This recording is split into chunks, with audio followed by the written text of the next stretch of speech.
Kiongozi wa wale wanaume akacheka kwa sauti. Hakuna atakayetoka hai. Lakini ghafla sauti ya helikopta ikasikika juu ya paa la benki. Kila mtu akainua macho. Mtu huyo mmoja akashuka kwa kamba kutoka juu. Alikuwa amevaa mavazi meusi ya kivita na barakoa nyeusi. Alikuwa amevaa mavazi meusi ya kivita na barakoa nyeupe isiyo na alama yoyote. Alipotua sakafuni, alisema kwa sauti nzito, hakuna atakayemgusa Victor.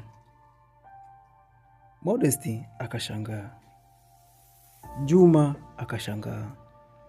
Hata kiongozi wa wale watu weusi alirudi hatua mbili nyuma, kana kwamba amemwona mtu ambaye hakutarajia kumwona.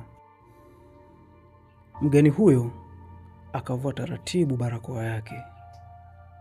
Victor alipouona uso wake, alihisi miguu yake ikikosa nguvu. Haiwezekani, kwa sababu uso aliyouona ulikuwa unafanana sana na uso wa baba yake, Joseph Mlowe.